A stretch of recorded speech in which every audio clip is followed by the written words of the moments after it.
Yes, okay, so I hope it is clear. Yes, so hello guys, welcome to Study IQ. So we'll start in a minute. Let other people also join in. तब तक meanwhile अगर आपके कोई doubts रहेंगे then just keep on typing them. I'll be taking up your doubts also. So today we are going to start with territorial empire और Mahajanapada basically, ठीक है. तो पहले महाजनपदा के बारे में देखेंगे. Out of Mahajanapada then Magadh कैसे डेवलप हुआ. So 11th chapter we will start in a minute, okay. So take a minute. अगर कोई भी doubt meanwhile if you are having then just keep on typing it. ठीक है guys.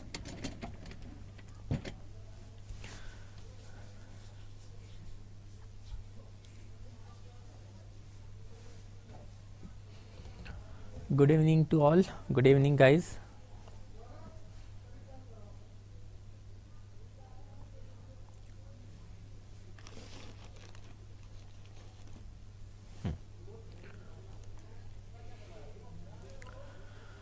So yes, अगर कोई doubt रहेगा then keep on typing, otherwise we will move ahead. We'll start with the chapter.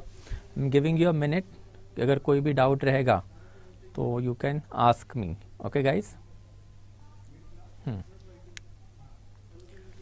या देखो बीपीएससी मेंस के लिए तो इनफ नहीं होगा. जब आप मेंस की बात करते हो तो I have told you before also approach होता है हिस्ट्री पढ़ने का, राइट. सो आपको polity, society, economy, art and culture तो यहाँ से मिल जाएगा. But as far as optional is concern then आपको थोड़ा सोर्सेस एंड हिस्टोरियोग्राफी के ऊपर भी फोकस डालना पड़ेगा. सो सोर्सेस एंड हिस्टोरियोग्राफी हम लोग जीएस में नहीं पढ़ते. तो this is something that will definitely help you in consolidation of certain factual data. But as such अगर आप पूछोगे कि मेंस इससे हम लिख पाएंगे तो एब्सोल्युटली नहीं. उसके लिए तो थोड़ा आपको ऑप्शनल का एक्स्ट्रा पढ़ना पड़ेगा. ठीक है. यस. हाँ okay. Yes. So I hope it is clear. और कोई अगर डाउट रहेगा तो फिर you can ask me guys. ठीक है. चलो वी विल स्टार्ट नाउ. अगर आपका कोई डाउट रहेगा तो meanwhile you just keep on asking me your doubt. But today will start with the Magadhan empire. ठीक है. तो let's start with the Magadhan empire और महाजनपदा, नॉट मगधन एम्पायर, तो महाजनपदा. तो in our previous lecture we had seen the development of the janapada. हमने देखा था early वैदिक पीरियड में पहले कुछ तो जना जैसी चीज़ें डेवलप होना चालू हो गई थी. लेटर वैदिक पीरियड में ये जो जना है that become janapada, that is settled territory of the tribe. And फिर लेटर वैदिक पीरियड में जो जनपदास है स्लोली उनकी टेरिटरी बढ़ती गई. And ultimately by the 6th century BC we can find the period of Mahajanapada. As far as period of Mahajanapada is concern, इसका एक part जो एनसीईआरटी ने पहले ही कवर अप करवा दिया था, that is society related development, that is Buddhism and Jainism. तो आज वाला जो पूरा हमारा चैप्टर है that is related to the political development of the Mahajanapada period. तो 6th century BC में what was the polity of this particular Mahajanapada, वही हम लोगों को अभी एक एक करके देखना है. तो जनाज वेर देयर, जना बिकेम जनपदा, जनपदा बिकेम महाजनपदा. जना का मतलब हमने देखा था ट्राइब था. ऐसे बहुत सारे ट्राइब एक साथ आए, they settle down in a particular place, तो आपका बन गया जनपदा. एंड जैसे जैसे जनपदा बढ़ने लगे तो we have got Mahajanapada. So by the time of the 6th century BC, okay, there were total 16 Mahajanapadas across the Aryavarta. हमने 3 टर्मिनोलॉजीज भी देखा था, okay, related to the India that are basically mention in the Vedic literature, that is Jambudweep, Bharatvarsha and Aryavarta. तो उसमें हमने ये भी देखा था कि Aryavarta is the specific term that is use for the entire northern India. And northern India में by the 6th century BC और 600 BC we can clearly see 16 territorial kingdom और 16 Mahajanapadas were totally return, totally settled down. तो जो महाजनपदा है obviously उसके आने के कुछ ना कुछ तो रीजंस थे. तो what were the reasons of the development of the Mahajanapada. तो प्राइमरी रीजन जो हमें एनसीईआरटी ने बताया है that is basically agricultural surplus and collection of this surplus by the state. हमने अभी हड़प्पा के टाइम पे भी ये बात की है. एंड मैंने आपको कल वाले लेक्चर में भी बताया था जब emergence of the Setthis and Gahapatis were there, जो सैटरडे को हुआ था, दैट विदाउट एग्रीकल्चरल सरप्लस आपकी इकोनॉमी डेवलप नहीं होगी. एंड विदाउट इकोनॉमी आपका जो स्टेट फॉर्मेशन है वो अच्छे से डेवलप नहीं हो पाएगा. And that's the agricultural surplus जो है वो हमेशा बेस रहता है for the emergence of the state. Now since over here you can clearly see जो 16 महाजनपदास है those are clearly situated across the Gangetic plain. तो अगर ये गंगेटिक प्लेन के अक्रॉस सिचुएटेड है तो मतलब इसका मतलब क्या हुआ, they are aware of the agricultural practices and agricultural practice से इनको काफ़ी ज़्यादा सरप्लस आ रहा है. तो surplus was one of the primary factor, that agricultural surplus was there with this people. And apart from surplus, okay, जो second important factor है that is discovery of the iron. Iron के बारे में भी देखा था. This is basically Krishna Ayas, या फिर आप इसको श्याम अयास भी बोलोगे. तो कृष्ण अयास या फिर श्याम अयास जो लेटर वैदिक पीरियड में हम लोगों को वर्ड मिले, उसका मतलब ही है ब्लैक मेटल. और ये जो ब्लैक मेटल है दैट इज बेसिकली आयरन. तो जैसे ही सोसाइटी में आपका आयरन आया तो आयरन के हल बने, आयरन के एग्रीकल्चरल इक्विपमेंट बने, और उसके वजह से एग्रीकल्चरल सरप्लस बढ़ा. एंड जैसे ही सोसाइटी में आयरन आया तो आयरन से आपके इक्विपमेंट वेपन भी बनने लग गए, और वही वेपन यूज करके जो अर्लियर मगधन किंगडम है उसने सारे के सारे जो लेटर और महाजनपदास है उनको कैप्चर करना चालू कर दिया. तो basically ultimately you can clearly C agriculture जो है वो एग्रीकल्चर से एग्रीकल्चरल सरप्लस लाने की काम. एंड आफ्टर मिलिट्री टेक्नोलॉजी में भी आयरन के जो नए नए इक्विपमेंट सोसाइटी में आए, because of that aspect society में अल्टीमेटली 16 महाजनपदास जो है वो डेवलप्ड होना चालू हो गए. Now, as far as the 16 Mahajanapadas are concern, UPSC ने ऐसा तो कोई सवाल पूछा नहीं है यहाँ से. But as far as Mahajanapadas are concern, आपको हर एक महाजनपदा देयर आफ्टर उसका फॉर्म ऑफ गवर्नमेंट, उसके बारे में एक दो factual data including its capital, इसके बारे में पता होना जरूरी है. तो अब उसके बारे में देखेंगे एक एक करके. तो व्हाट वेर दिस महाजनपदास, तो एक एक करके देखेंगे. तो सबसे पहले will start with the eastern side and there after will move forward. तो जो सबसे पहले वाला है दैट इज अंग. देन अंग महाजनपदा जो है दिस इज क्वाइट सिग्निफिकेंट. इसका नाम हम लोगों को महाभारता में भी मिलता है, राइट. महाभारता में कर्ण को अंगराज भी बोला गया है. तो Karna is basically king of Anga territory. तो जो अंग टेरिटरी है it is basically modern day Bihar Bengal वाला जो एरिया है उसके बाउंड्री पे कहीं पे तो थी. एंड देयर आफ्टर इसका जो फॉर्म ऑफ द गवर्नमेंट था, ओके, वो monarchial form of the government था. तो monarchial form of the government मतलब यहाँ पे किंग हुआ करता था, हेरेडिटरी किंगशिप चलती थी. तो अभी हम लोग देखेंगे जैसे जैसे आगे जाएंगे दैट महाजनपदा में दो फॉर्म ऑफ गवर्नमेंट थे. एक था monarchial form of the government and दूसरा था Republican form of the government. तो जो monarchial form of the government किसका था and Republican form of government किसका है, ये आपको थोड़ा सा याद रखना पड़ेगा. तो it is known for trade and commerce. इसका नाम अथर्ववेदा में भी हम लोगों को मिला है, जैन टेक्स्ट में भी मिला है. एंड देयर आफ्टर ये जो महाजनपदा में अंग टेरिटरी है it was ultimately annex. Annex करना मतलब किसी भी टेरिटरी को आप हरा के आपके टेरिटरी में जोड़ देते हो, या फिर ये जोड़ने का काम होता है, उसको आप बोलोगे अनेक्सेशन. तो ये अनेक्स करने का काम जो है वो बिंबिसारा ने किया था. एंड अल्टीमेटली धीरे धीरे करके जैसे लेक्चर में आगे बढ़ेंगे और तभी आपको यही पता चलेगा कि जो मगध के अलग अलग किंग है इन्होंने कोई ना कोई तो टेरिटरी जो है सराउंडिंग महाजनपदास की उसको उठा के मगध में लाने का ही काम किया है. एंड दैट्स व्हाई मगध जो है ultimately most successful and most powerful kingdom जो है बना है. तो this is related to the Anga. Anga के बाद फिर मगध.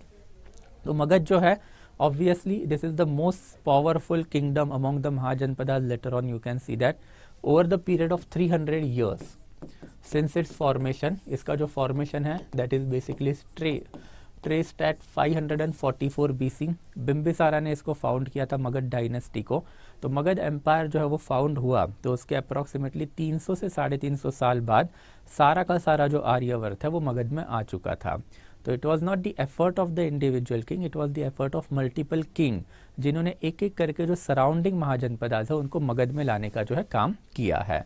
तो जो मगध है as far as Magadh is concern, इनके दो कैपिटल थे. पहला तो Rajgriha and later on capital was shift to the Pataliputra. तो राजगृह हो या फिर देयर आफ्टर पाटलिपुत्र, दोनों भी एकदम इंपॉर्टेंट कैपिटल्स थी.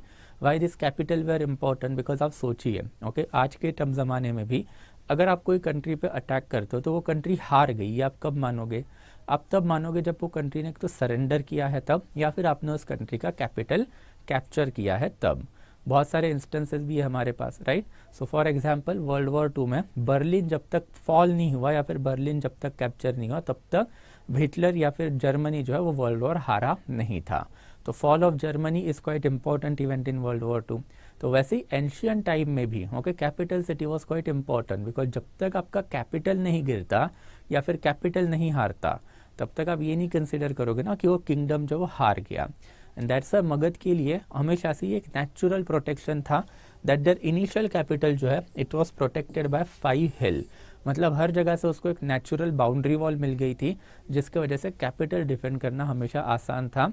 And later on when this capital was shifted to Pataliputra, then Pataliputra है it is basically modern Patna. तो ये जो पाटलिपुत्र होगा या फिर मॉडर्न पटना जो है, it is surrounded by 2 river, Ganga and Son. तो उसको भी एक नेचुरल जो फ्रंटियर है वो मिल चुकी थी. एंड दैट्स वाई मगध जो है वो हमेशा से इम्पॉर्टेंट था, इसको कभी कोई ज़्यादा हरा नहीं पाया because of this natural protection. Apart from that they started the policy of the conquest and aggression. मतलब इट वॉज मगध के किंग, ओके, बीट बिम्बिसारा, उसके बाद अजात शत्रु, उसके बाद में हमारे पास है पूरी की पूरी शिशुनागा डायनेस्टी, फिर नंदा में Mahapadma Nanda is important, and thereafter फिर मौर्यन डायनेस्टी जिन्होंने भी मगध के ऊपर राज किया. तो मौर्यन में पहले Chandragupta Maurya, thereafter Bindusara and thereafter Ashoka. तो ये जो ग्रेट किंग है, हर एक किंग ने कोई ना कोई तो एरिया जो है सराउंडिंग टेरिटरी का मगध में लाने का काम किया है. So that's why this second line. And thereafter फिर मगध और अंग के बीच में Champa basically was the river. ठीक है, तो this is something related to Magadh. इसके बारे में तो इन डिटेल पढ़ना ही है जैसे जैसे हम लोग आगे जाएंगे वैसे. ठीक है, देयर आफ्टर फिर next one Kosala. As far as Kosala is concern, then initial level पे महाजनपदा में ये माना जाता है कि Kashi was the most strongest kingdom, and ये काशी को हराने का काम जो है वो कोशाला ने किया, एंड लेटर ऑन कोशाला को हराने का काम जो है वो मगध ने किया था. तो this is basically the 3 kingdom जो इनिशियल लेवल पे स्ट्रॉन्गेस्ट वाली किंगडम थी. ओके, तो वन बाय वन सबसे पहले कोशाला जो है उसकी कैपिटल इनिशियल लेवल पे श्रावस्ती थी, but in later period they shifted the capital to Ayodhya. And there after फिर some of the important ruler जो उसमें प्रसेनजीत का नाम काफी इंपॉर्टेंट आता है, बिकॉज प्रसेनजीत जो है he is considered as a contemporary of the Bimbisara. ठीक है, तो Bimbisara is considered as a founder of the Magadh dynasty, and there was certain sort of the matrimonial alliance between Prasenjit and Bimbisara. ऐसा माना जाता है कि प्रसेनजीत की जो सिस्टर है that is Kosala Devi, she was married to Bimbisara. तो मैरिज अलायंस वाला जो कंसेप्ट है वो भी इंडियन पॉलिटिक्स में सबसे पहले we can trace to the Mahajanapada period. और ये मैरिज अलायंस क्यों फॉर्ज किए जाते थे उसके बारे में हम लोग बाद में देखेंगे, बट अभी एक लाइन में याद रखना कि मैरिज अलायंस जो है वो throughout ancient and medieval India में देखे है, because whenever marriage alliance are forge एक पीरियड ऑफ कंसोलिडेशन मिल जाता है दोनों में से एक पार्टी को. And there after once that period of consolidation is over, उसके बाद वाला जो राजा आएगा he will embark upon the policy of the conquest. तो मगध डायनेस्टी में भी वही हुआ. बिम्बिसारा जो है उसने 3 शादियां करके रखी थी अलग अलग डायनेस्टीज के साथ, जिसके वजह से मगध को टाइम मिला. कौन सा टाइम मिला? सो पीरियड ऑफ कंसोलिडेशन वाला टाइम मिला, जिसमें this people augmented their resources. And once Bimbisara was gone, the son Ajatashatru है he embarked upon the elaborate policy of the conquest. तो उसके बारे में भी बात करेंगे बाद में. तो thereafter we can clearly see okay इसके जो इसका जो अल्टीमेट जो है okay it was merge with the Magadha. तो कोशाला जो है वो अल्टीमेटली हार चुका था at the hand of the Magadha, and Kosala भी जो है उसकी टेरिटरी अनेक्स कर ली थी in the Magadhan. There after फिर next is Kashi. Now as far as Kashi empire is concerned, initially it was the strongest one. अभी हमने बात की थी. इसकी जो कैपिटल है दैट इज वाराणसी. वाराणसी को काशी भी बोला जाता है. It is one of the oldest living city in India.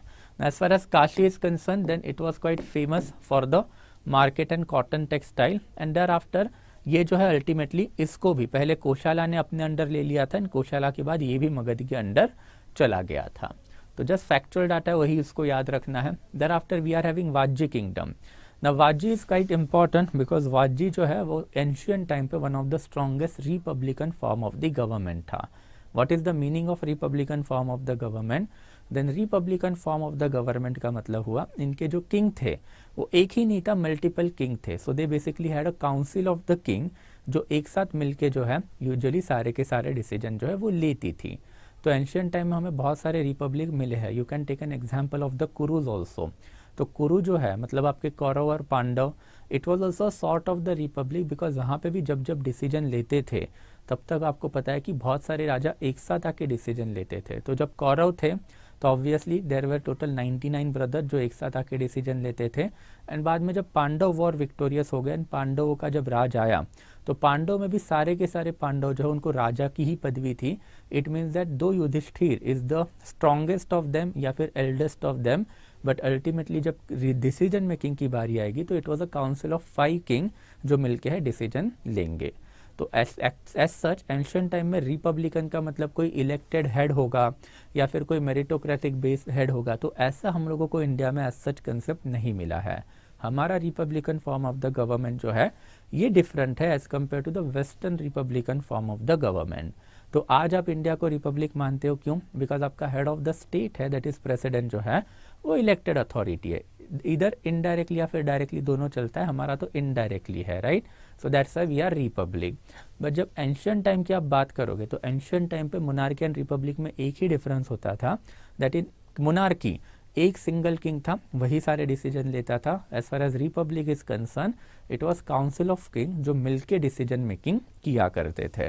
तो as far as Vajji kingdom is concerned it is quite important because Vajji kingdom जो है it was the confederacy of the 8 clan, मतलब 8 different tribe ने एक साथ आके ये kingdom बनाई थी और उसमें से 3 इंपॉर्टेंट है। ओके, सबसे पहले तो Licchavis of Vaishali.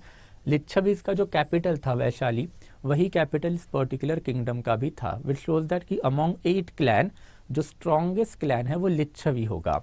There after Jantrika clan is there, इसका नाम हमने कल ही देखा था, Jantrika clan, right. So Jantrika clan is important. Why Jantrika clan is important?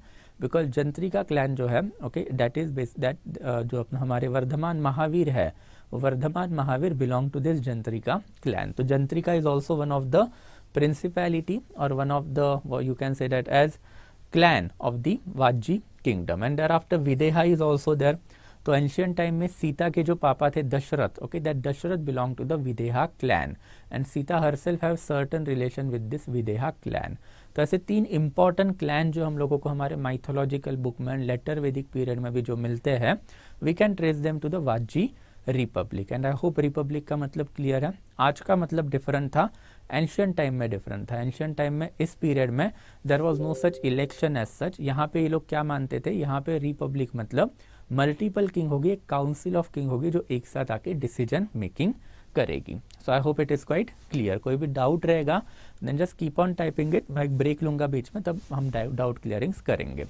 Now next one is Malla Republic. Now Malla Republic is quite famous because इनके 2 कैपिटल थे, एक था पावापुरी एंड दूसरा था कुशीनगर या फिर जिसको आप कुशीनारा भी बोलोगे। एंड उनका जो सबसे इंपॉर्टेंट पॉइंट है वही है कि बुद्धा जो है he attained nirvana or he basically attained moksha at Kushinara, whereas Mahavira attained this moksha at Pavapuri. And ये भी एक republican form of the government ही था। सो एंशिएंट टाइम पे this must have been a very big republic because 2 influential personalities जो है उस time की, they chose this specific republic in order to give away their worldly existence. तो Buddha died at Kushinagar, Buddha died Vardhaman Mahavir died at Pawapuri और Pava. Thereafter we are having Chedi kingdom. Chedi का जो capital था वो बुंदेलखंड में था, the capital was basically Banda. इसका दूसरा नाम भी है दैट इज सोथीवती। ये जो सोथी है okay this is quite important because Sotthi का जो नाम है हम लोगों को हरप्पन सिविलाइजेशन में भी मिला है। तो हरप्पन सिविलाइजेशन में सोथी जो है one of the early Harappa की एक साइड भी रह चुकी है। तो इट क्लियरली शोज कि बहुत सारे हरप्पन सेटलमेंट जो है वो लेटर ऑन वैदिक पीरियड में भी सिचुएटेड है। मैंने आपको जब हरप्पा के सेटलमेंट में जब फोटो दिखाए थे, स्पेसिफिकली एक मोहनजोदारो का फोटो दिखाया था जिसमें एक स्तूपा भी था, राइट। तो ऐसे ही something that we can trace over here कि बहुत सारे हरप्पन की जो साइट है वो लेटर ऑन वैदिक सिविलाइजेशन ने कॉन्कर कर ली थी एंड वहाँ पे वैदिक लोग जो है वो रहते थे। तो as far as Chedi kingdom is concern then इनका भी नाम हमें महाभारता में मिलता है। तो महाभारता में कृष्णा के बहुत सारे जो एनिमी है उसमें से एक इम्पॉर्टेंट एनिमी है, he belong to the Chedi kingdom. अब नाम याद नहीं है, याद रखने की सच कोई ज़रूरत भी नहीं है। और इनका जो टेरिटरी है that is related to the Malwa plateau. Thereafter next one Kuru. तो कुरु जो है obviously it is basically Kaurava, Kaurava से रिलेटेड क्लैन है ये। तो कुरु क्लैन है, उसका कैपिटल जो है that is basically Indraprastha and there after फिर यू कैन कंसिडर इंद्रप्रस्थ के पहले हस्तिनापुर, बट यहाँ पे इंद्रप्रस्थ यू कैन कंसिडर। तो इंद्रप्रस्थ के अराउंड इनकी कैपिटल रह चुकी है कुरु क्लैन की कहीं पे। देन इनके 2 इंपॉर्टेंट रूलर्स भी इन्होंने दे के रखे हैं, कौरव्य एंड इसुकारा। देयर आफ्टर कुरु जो है उसको अर्थशास्त्र में वैसे लिख के रखा है कि it is Rajashabdopajivana. Rajashabdopajivana means council of king, जो मैंने अभी आपको बताया था कि since it was a Kaurava clan, तो कौरव में 100 ब्रदर थे, तो 100 ब्रदर मिलके डिसीजन लेते थे। ऐसे इन्फॉर्मेशन हमको कंटेम्प्रेरी लिटरेचर से भी मिली है। एंड लेटर ऑन जो कौटिल्य है ही हैड रिटन दिस अर्थशास्त्र। तो कौटिल्य के अर्थशास्त्र में भी हम लोगों को ये इन्फॉर्मेशन जो है वो मिली है। ओके, तो यहाँ पे एब्सोल्यूट मोनार्की है, ये थी कि नहीं, इसका थोड़ा सा हम लोगों को अभी भी डाउट है, बिकॉज जो महाभारत से एविडेंसेस मिले हैं कि अल्टीमेटली कितना भी और कैसे भी डिसीजन मेकिंग हो, दुर्योधन जो है उसका जो वर्ड है उसी को हमेशा फाइनल माना जाता था। तो whether it was a monarchial system या फिर Republic system, it is still a matter of debate. But again ancient time है, तो यहाँ पे ऐसे वाले डिबेट्स आपको बहुत जगह पे मिलेंगे। बट अभी के लिए you can consider it as a republican form of the government, because council of king थी, and since council of king है तो काउंसिल ऑफ किंग में बहुत सारे किंग जो है वो आके डिसीजन लेंगे, and that is our form of the republican government. जो अभी हमारे में रिपब्लिक चल रहा है ये western form of the republican government है which we are following right now. But again Mahabharat के कुछ कुछ कैरेक्टर जो है उससे मिलती जुलती जो चीजें हैं वो हम लोगों को कुरुज में मिलती है। Thereafter we are having Panchala kingdom. इनका नाम हमने देखा भी था कि उपनिषदिक लिटरेचर जो है वो सबसे ज्यादा अगर किसी ने लिख के रखा है तो वो पांचाला किंगडम ने या फिर पांचाला डायनेस्टी के किंग ने लिख के रखा है। एंड पांचाला का नाम अगेन हम लोगों को महाभारत में भी मिलता है। Draupadi is called as Panchali, means she belong to the Panchali kingdom. तो यहाँ पे भी यू कैन क्लियरली सी जो पांचाला किंगडम है उसका जो कैपिटल है वो अहिच्छत्र काम्पिल्य हस्तिनापुर के बाजू में ही है, वेस्टर्न उत्तर प्रदेश के अराउंड ही आता है। And it was also sort of the republican government. Initial में ये मोनार्कियल होंगे, बाद में ये भी republican form of the government इन्होंने अपना लिया था। Thereafter we are having Vatsa. तो वत्स जो है okay that is also quite important kingdom, because again ये जो लेटर वैदिक लिटरेचर है वो हमें इंफॉर्मेशन देता है कि आफ्टर द महाभारत वॉरफेयर, अब मतलब महाभारत जैसा कोई तो वॉरफेयर हुआ होगा, तो आफ्टर दैट वॉरफेयर ये जो कुरु ब्रांच है वो डिवाइड हो गई थी। एंड कुरु ब्रांच का एक क्लैन जो है ओके उसने अपनी कैपिटल शिफ्ट कर ली, उसका नाम भी दिया है दैट इज निचक्षु। तो निचक्षु ने जो हस्तिनापुर से अपनी कैपिटल कौशाम्बी में शिफ्ट कर ली। एंड ये जो कौशाम्बी से रूल करने वाले जो लोग हैं over a period of time उन्होंने अपना जो नाम है वो वत्स अडॉप्ट कर लिया था। They did not call themselves as Kuru. Now ऐसा क्यों है इसके ऊपर भी हमारे पास एज सच ज्यादा इन्फॉर्मेशन नहीं है, बट इनकी कैपिटल कौशाम्बी है, मॉडल डे इलाहाबाद के अराउंड। तो Vatsa is basically the clan of the Pandavas themselves, but ये बहुत ही later period of the time की डेवलपमेंट है। And Nichakshu was responsible for shifting their capital from Hastinapur to Kaushambi. तो Vatsa Mahajanapada is also there. Thereafter Matsya Mahajanapada. तो Matsya Mahajanapada is also quite important from the perspective of Mahabharata only. तो महाभारत में again हम लोगों को मत्स्य का नाम मिलता है। इनकी जो कैपिटल है दैट इज विराट नगर, जो मॉडर्न डे जयपुर के नियर है। It was a hideout place of Pandava. तो पांडवा के लिए जब 12 साल का वनप्रस्थ जब डिक्लेयर किया गया था तो there was one condition also कि ये 12 साल में कभी कहीं दिखने नहीं चाहिए। अगर ये कहीं दिख गए या फिर इनको किसी ने आइडेंटिफाई कर लिया तो क्या होगा, देन ऑब्वियसली उनका जो 12 साल का वनवास है वो उसी दिन से वापस चालू हो जाएगा। तो this is something that is related to the Matsya kingdom, because Pandava जो है फिर यहाँ पे आके छुप गए थे for approximately 10 to 12 years. And ये पहले एक छेदी किंगडम का पार्ट हुआ करता था, but later on this particular kingdom जो है वो इंडिपेंडेंट बन गई थी। Thereafter we are having Shurasena. Now Shurasena is again quite important because इसका जो नाम है हम लोगों को letter Vedic period and thereafter Panini के अष्टाध्यायी में भी मिलता है। एंड हम लोगों को उसी से पता चली है कि भाई अल्टीमेटली ये जो इसका जो कैपिटल इसका जो किंग है that is Avantipura, he was one of the chief disciple of Gautam Buddha. अगर वो chief disciple of Gautam Buddha मतलब गौतम बुद्धा कभी न कभी तो मथुरा में भी गए थे। So that is how we are certain that Gautam Buddha might have gone to Mathura, and जो अवंतीपुरा है he was one of the chief disciple of Gautam Buddha. And Avantipura की जो कैपिटल है वो है मथुरा, और इनका जो फॉर्म ऑफ द गवर्नमेंट है वो रिपब्लिकन फॉर्म ऑफ गवर्नमेंट है। देयरआफ्टर फिर अवंती की दो कैपिटल है, एक है माहिष्मती एंड दूसरा उज्जैन। नाउ ये माहिष्मती एंड उज्जैन दोनों अभी के मॉडर्न डे मध्य प्रदेश में आते हैं। एंड आफ्टर अवंती है क्वाइट इंपॉर्टेंट इसीलिए है बिकॉज अवंती जो है it was one of the chief enemy of the Magadhan kingdom. तो मगध एंड अवंती के बीच में जो वॉरफेयर चले that lasted for approximately 100 year, but ultimately Avanti इसमें हार गया, Magadh became the supreme. Magadh के सक्सेस के रीजन भी देखेंगे बाद में, पर इसका सबसे इंपॉर्टेंट किंग है वो चांद प्रद्योत महासेना है। He was initially the enemy of the Bimbisara, but later on Bimbisara and चांद प्रद्योत में अच्छे रिलेशन मेंटेन हो गए। ये अच्छे रिलेशन मेंटेन किए हो गए तो चांद प्रद्योत महासेना के ऊपर एक स्टोरी भी है कि भाई he was ailing from the jaundice, तो इनको जॉन्डिस हो गया था। एंड एट दैट टाइम चांद प्रद्योत महासेना के कोर्ट में या फिर अवंती किंगडम में ऐसा कोई भी बंदा नहीं था who could treat the jaundice. तो ये न्यूज जब बिंबिसारा को मिली तो जब बिंबिसारा ने अपना पर्सनल फिजिशियन जिसका नाम है जीवक वो भेज दिया। कहाँ पे? तो अवंती में, उज्जैन में, जहाँ पे प्रद्योत महासेना रहते थे। तो ये जीवक उनके पास गया, जीवक ने प्रद्योत को ट्रीट किया एंड देयर आफ्टर प्रद्योत जो है he became fine and thereafter once he became a fine he started to maintain a cordial relation with the बिंबिसारा। तो बिंबिसारा का जो फेस है वो हमेशा टेरिटोरियल कंसोलिडेशन का ही माना जाता है, मतलब बिंबिसारा ने एज सच कोई वॉरफेयर नहीं किए। तो अपने जो डिप्लोमेटिक ओवरचर्स है जैसे अभी उन्होंने चांद प्रद्योत महासेना को दिया था and there after matrimonial alliance, उसके वजह से कंसोलिडेशन का टाइम दिया उसने मगध को, जिसके ऊपर बाद में अजातशत्रु ने बिल्टअप करवाया।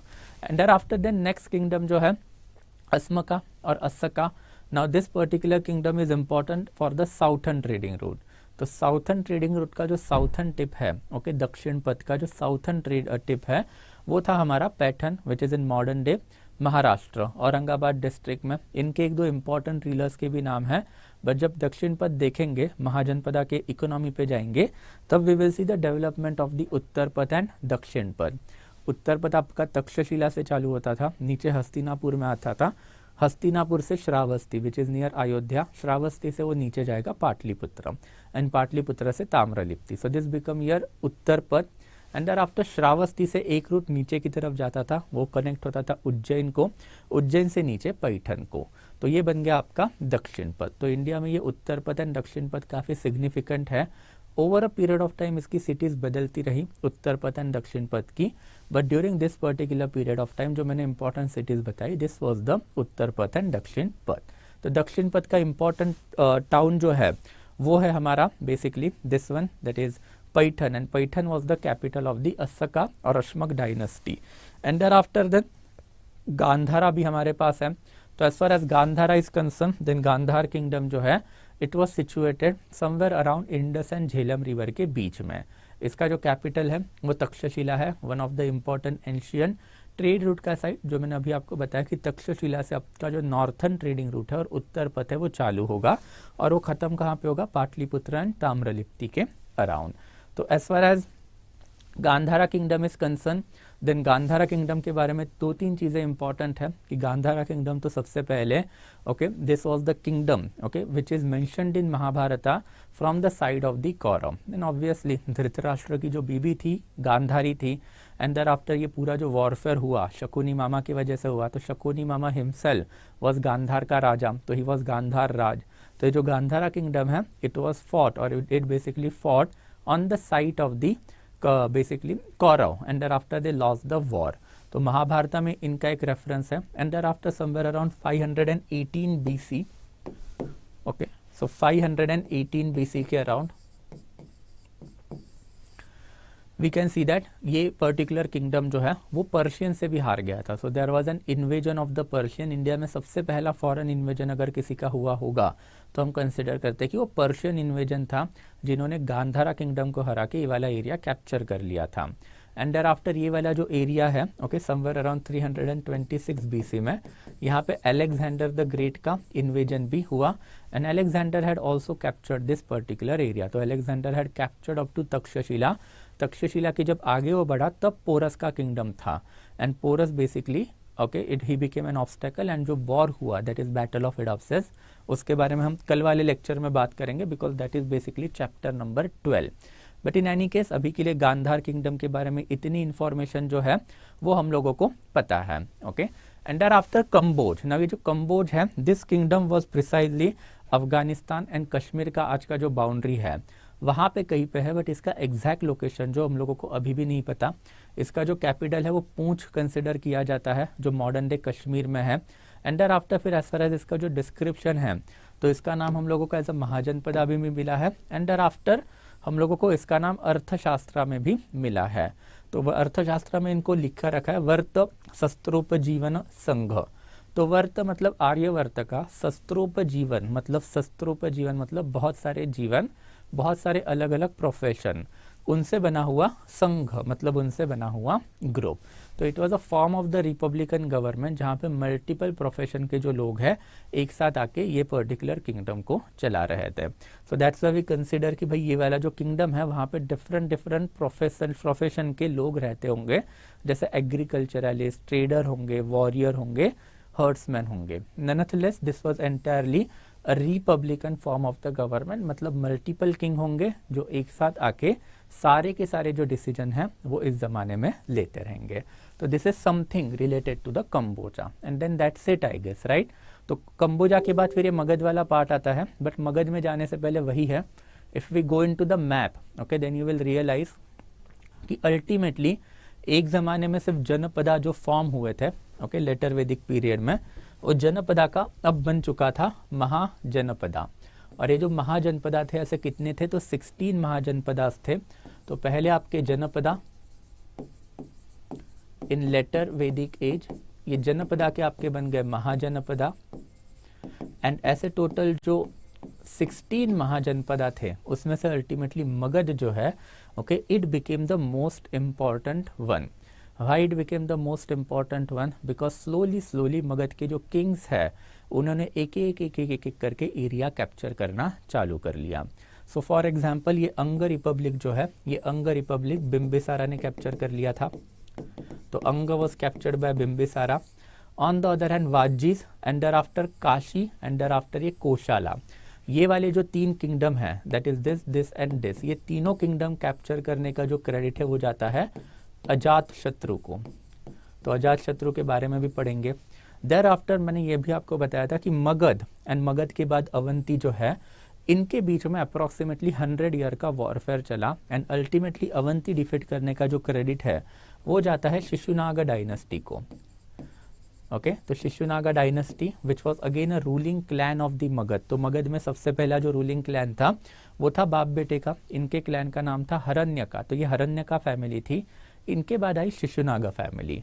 तो शिशुनागा फैमिली ने अवंती को डिफीट किया एंड अवंती को साथ जब वॉरफेयर चल रहा था तो एक कोलैटरल डैमेज हुआ। तो ये भी जितने भी सराउंडिंग किंगडम थे, वत्स, शूरसेना, मत्स्य, दराफ्टर मल्ल एंड दराफ्टर पांचाला एंड कुरु, ये अवंती एंड मगध के वॉरफेयर की भेंट थे। Ultimately all of this were defeated either by Avanti और मगधा, बट अवंती और मगधा में सबसे इंपॉर्टेंट अल्टीमेटली कौन निकला, तो Magadh.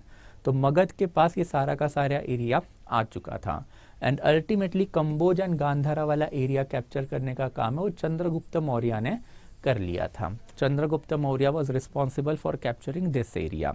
As far as southern kingdom is concerned, that is Assaka और land in between the 2 sea, ये कैप्चर करने का काम किया था बिंदुसारा ने, the son and successor of Chandragupta Maurya. And फिर एक ही जो आपकी लास्ट वाली टेरिटरी इंडिया में जो इंडिपेंडेंट बची थी, that was basically Utkal. Utkal means Uttar Kalinga. तो ये जो उत्कल वाला जो टेरिटरी है, दैट इज उत्तर कलिंगा वाला जो टेरिटरी है, वो अल्टीमेटली डिफीट करने का काम किया अशोका ने। And that's why it is always said कि Ashoka always fought only one warfare, because उसके पास वही एक टेरिटरी बची थी। उसके अलावा उसके पप्पा ने एंड उसके ग्रैंडफादर ने पूरा का पूरा इंडिया तो पहले से ही कैप्चर करके रखा हुआ था। So this was the only remaining territory जो अशोका ने कैप्चर कर ली। And once he captured he had entire India at his disposal. और जब एंटायर इंडिया आपके हाथ में होगा, then now you are facing with a question. और वो क्वेश्चन क्या है कि ये जो डिफरेंट कंट्रीज है जो विथ इन इंडिया सिचुएटेड है, अब उनको मगध के अंडर आप कैसे कंसोलिडेट करके रखोगे। And that is how he developed his policy of Dhamma. तो पॉलिसी ऑफ धम्म जो है, it was indirect threat given by the king, that is Ashoka, to his citizen कि भाई बिहेव। और बिहेव मतलब सोशल कोड या फिर सोशल कंडक्ट आपका कैसा होना चाहिए। इसके जो रूल्स अशोका ने बनाए थे वो इसीलिए बनाए थे बिकॉज ये डिफरेंट नेशन जो है, डिफरेंट कंट्रीज है, for the first time they were moulded into one single India. और अगर अभी उनको एक सिंगल इंडिया में आपको रखना है तो ऑब्वियसली उनको बताना भी पड़ेगा कि भाई आपको अब ठीक से रहना है। So for that purpose he later on devised the policy of the Dhamma. तो आपका पूरा का पूरा जो पीरियड है from the time span of 600 BC से लेके 300 BC, ये इसी इवोल्यूशन की हमें बात करनी है। तो महाजनपदा वाला जो पीरियड है 600 BC से रफली चालू होता है वो ख़त्म होता है with the collapse of the Mauryan dynasty और with the arrival of the Mauryan dynasty, not the collapse, arrival of the Mauryan dynasty. तो जो 300 साल है, ये 300 साल में यही सारा वॉरफेयर जो है वो नॉर्थन इंडिया में हो रहा था। तो मगध स्टार्टेड, पहले उन्होंने सराउंडिंग वाले एरिया कैप्चर कर लिए, फिर उन्होंने आउटस्कर्ट वाले एरिया कैप्चर कर लिए, and there after once outskirt was captured, फिर उन्होंने इंडिया का एकदम जो बाउंड्री और फ्रंटियर वाला एरिया है वो भी अपने आप में कैप्चर कर लिया। तो 16 महाजनपदा अभी जस्ट चालू हुआ, तो कौन से 16 महाजनपदा है, ओके तो ये सारे की सारी जो चीज़ें हैं वो आई गेस आपके लिए क्लियरिफाई हो चुके हैं। ओके तो this is something that is for the entire Mahajanapada. तो महाजनपदा में अगर कोई डाउट रहेगा then take a minute, okay कोई भी डाउट रहेगा then you can ask me. अगर डाउट नहीं है then I will move to the next topic that is emergence of the Magadha. Okay तो 1 मिनट ले लेना and after let me know your doubt. देखो यार ये जो चीज़ है वो जीएस के लिए ही इनफ है, ये आपको मेंस में काम नहीं करवा पाएगी। ओके मेंस में आपको बहुत इलेबोरेट पढ़ना पड़ता है, एंड ऑप्शनल हिस्ट्री है वो इंडीड काफ़ी बड़ा ऑप्शनल है, तो यही पढ़ के आप ऑप्शनल के पेपर लिख पाओगे क्या? देन एब्सोल्युटली नहीं। But as far as prelim and GS concern तो not only UPSC but state PCS दोनों में आपको ये हेल्प करेगा। ओके यस हाँ देखो सौमिक रीज़न जो है उन्होंने कभी लिख के ही नहीं रखा और हम लोगों को पता भी नहीं है कि एग्जैक्ट रीज़न क्या था शिफ्ट करने का, बट शिफ्ट हुआ है इतनी ही इंफॉर्मेशन हमारे पास अवेलेबल है। ठीक है हाँ देखो आप उसको जीत लोगे एंड आफ्टर वहाँ का जो राजा है उसको मार दोगे, भगा दोगे और वो टेरिटरी अपने आप में जोड़ लोगे, तो वो बन जाता है अनेक्सेशन। Got it? तो अनेक्सेशन इज अ प्रोसेस जहाँ पे आप दूसरी टेरिटरी अपने टेरिटरी में जोड़ लोगे। ओके तो उसको आप बोलोगे अनेक्सेशन। ठीक है हाँ हाँ ठीक है देखो बिंबिसारा के पहले भी पॉलीगैमी होती थी, बट ये बिंबिसारा के पहले के पॉलीगैमी के एविडेंसेस जो है ओके वो वाले एविडेंसेस जो है वो हम लोगों को मिथिकल माइथोलॉजिकल बुक में मिले हैं, एपिक्स में मिले हैं, दैट इज रामायणा में मिले हैं, महाभारता में मिले हैं, राइट। बट यहाँ से okay from this particular period onward ये अब सोसाइटी का एक इलेबोरेट पार्ट हुआ है, ऐसा हम लोगों को पता चला है। तो हम लोगों को यस महाभारता में भी तो मैट्रिमोनियल अलायंस मिले हैं, रामायणा में भी मैट्रिमोनियल अलायंस मिले हैं, बट यार वो एग्जैक्टली हुए थे कि नहीं हुए थे इसके ऊपर अभी भी डिबेट चल रही है, and that's why Bimbisara is considered one of the earliest. ठीक है यस गांधारा जो है वो एक्चुअल में अफगानिस्तान में नहीं है। Okay Gandhara is basically modern day Pakistan. तो इंडस एंड झेलम का जो एरिया है उसके बीच में आपका तक्षशिला आता है, तो इंडस एंड झेलम के बीच का जो एरिया है उसी को आप गांधार राज कंसिडर करोगे। ठीक है पुराने ज़माने में इतनी बड़ी बड़ी टेरिटरी नहीं होती थी कि अफगानिस्तान से लेके पाकिस्तान तक जाए, छोटी टेरिटरी होती थी, बड़ी जो टेरिटरी है वो इनकी थी, दैट इज मगध की हुई, right. Okay so I hope it is clear. Anything till here so far guys? अगर कोई डाउट रहेगा तो मुझे पूछोगे। हाँ so anything till here? I will give you a minute, जल्दी जल्दी एक बार पूछ लेना अगर कोई डाउट रहेगा, अगर नहीं रहेगा तो I will move on to the next topic that is Magadh. Okay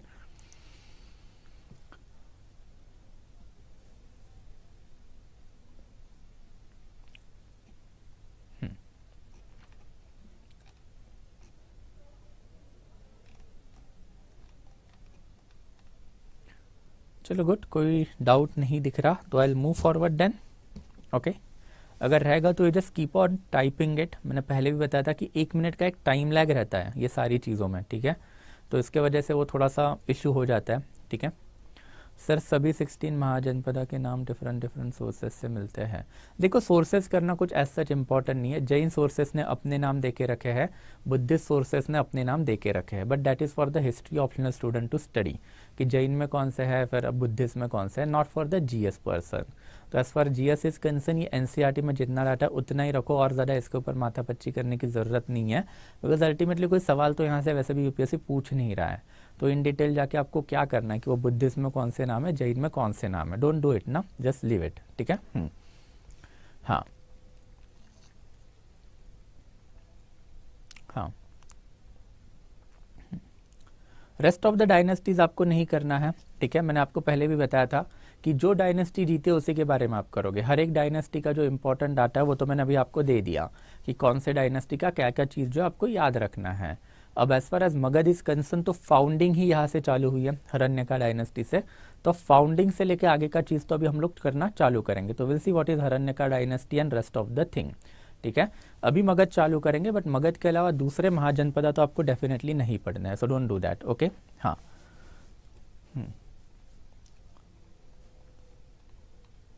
हाँ देखो, बहुत प्लेन एंड सिंपल है, right. Trading route, okay, ancient time में इन लोगों ने भी जो गंगा रिवर है उसको as a trading route harness करना चालू कर दिया था। तो अगर आप ट्रेड कर रहे हो तो आप कैसे करोगे, एक तो रिवर के थ्रू करोगे या फिर रिवर के बाजू वाला जो रास्ता निकलता है वही से करोगे। अब उस टाइम पे कंक्रीट के रास्ते तो थे नहीं, राइट, ट्रेड करने के लिए, तो रिवर रूट वाज इंपॉर्टेंट। तो रिवर या फिर रिवर के बाजू से जो रास्ता निकलता है that was the important trade route. So that's Y जो आपका पाटलिपुत्र है, Ganga, that is modern day Patna, उसका प्लेस वो रिवर पे ही सिचुएटेड था। तो ऑब्वियसली अगर आपको ट्रेड रूट कंट्रोल करना है तो Rajgriha which is basically 15-20 kilometre away from the Pataliputra, तो वहाँ पे जाने से बेटर है आप पाटलिपुत्र में ही अपना कैपिटल शिफ्ट कर लो एंड पूरा का पूरा जो ट्रेड फ्लो हो रहा है उसका फ़ायदा उठाओ। सिंपल है, राइट। या मैं आपको 1000 बार बोल चुका, ऑप्शनल के लिए this is not sufficient at all, ठीक है। यस, ऑप्शनल बहुत इन डिटेल पढ़ना पड़ता है, ओके, तो उसके लिए ये कोई चीज़ भी बिल्कुल भी सफिशियंट नहीं है। This is for GS, strictly GS purpose, not for optional, ठीक है। यस, ठीक है, so I hope it is clear, यहाँ तक कोई डाउट नहीं है, तो I will move forward now. Okay, तो now as far as Magadh dynasty, Magadh empire is concern, then Magadh जो है वो एक एम्पायर है, राइट। एम्पायर का मतलब क्या होता है, तो an empire is basically having a territory. तो एक टेरिटरी है, ये एक टेरिटरी जो है वो डिफरेंट जो राजा है उनसे बन के मिलती है। जैसे आपने मीडिएवल इंडिया में सुना होगा कि दिल्ली के ऊपर किस किस का राज था, तो हम लोगों ने देखा सल्तनत। तो सल्तनत में भी तो 4 फैमिली है, आपने सुना होगा कि Iltutmish, that is Mamluk family was there, फिर Khilji family was there, there after फिर आपके आए तुगलक, तुगलक के बाद आए आपके सईद, एंड सईद के बाद आए आपके लोधी, राइट। तो ये डिफरेंट फैमिलीज का बन के मिलता है आपका सल्तनत, दैट इज दिल्ली सल्तनत। तो वैसे ही मगध जो है वो एम्पायर एक टेरिटरी है जिसके ऊपर डिफरेंट फैमिलीज ने राज किया। तो एंशियंट टाइम पे ऐसे 4 इंपॉर्टेंट फैमिलीज हैं, that is Haryanka dynasty, that is Haryanka family, फिर शिशुनागा फैमिली, फिर Nanda family, and there after है हमारा Mauryan family. And Mauryan family के बाद यहाँ पे ओके हमारा है Pushyamitra Shunga, that is Shunga dynasty और शुंगा फैमिली। बट पहले मौर्यंस तक देखेंगे, okay, and there after will move on to the Shunga. तो मौर्यंस तक जाने का जो इवोल्यूशन है काफी सिग्निफिकेंट है, because it was Mauryans who ultimately we can clearly see united the entire India for the first time in our history. तो पूरे इंडिया को जो यूनाइट करने का जो काम किया था, जो मैंने आपको रफली अभी मैप पे भी समझाई थी चीज़ें, तो इस सारा का सारा जो यूनिफिकेशन है वो मौर्यंस तक हुआ था। तो एक ब्रीफ एवोल्यूशन जो हम लोगों को पढ़ना है कि हरण्यका डायनेस्टी के कौन से रूलर थे, शिशुनागा डायनेस्टी के कौन से रूलर थे, नंदा डायनेस्टी के कौन से रूलर थे। आज के लिए इतना ही होगा। मौर्यन डायनेस्टी जो है that is for the next chapter, ठीक है। तो महाजनपदा के 1-2 चैप्टर और है एनसीईआरटी में, उसके बाद मौर्यंस की बात है। तो आज के लिए हम ये 3 डायनेस्टी देखेंगे, इनके इंपॉर्टेंट रूलर्स कौन थे वो भी साथ ही साथ देख लेंगे, ठीक है। So let's go. सबसे पहले तो हरण्यका डायनेस्टी, इसके टोटल 3 रूलर थे। सबसे पहला जो है दैट इज बिंबिसारा, इसको बिंदुसारा से कंफ्यूज नहीं करना है, Bindusara is different, Bimbisara is different. तो Bimbisara is followed by Ajatashatru, Ajatashatru is followed by Udayan. ये 3 किंग जो है वो इंपॉर्टेंट है। और मैंने अभी आपको थोड़े टाइम पहले भी बताया था कि this particular period of Bimbisara जो है it is considered as a period of consolidation because of his matrimonial alliances. तो as far as Bimbisara is concern, then इसको ग्रीक लोग जो है वो सेनिया भी बुलाया करते थे। तो सेनिया इज अनदर नेम। आपके स्टेट पीसीएस में ऐसे आपको क्वेश्चन आएंगे कि अमित्रोचैटस किसको बोलते थे, डाइमाचोस किसको बोलते थे, सेनिया किसको बोलते थे।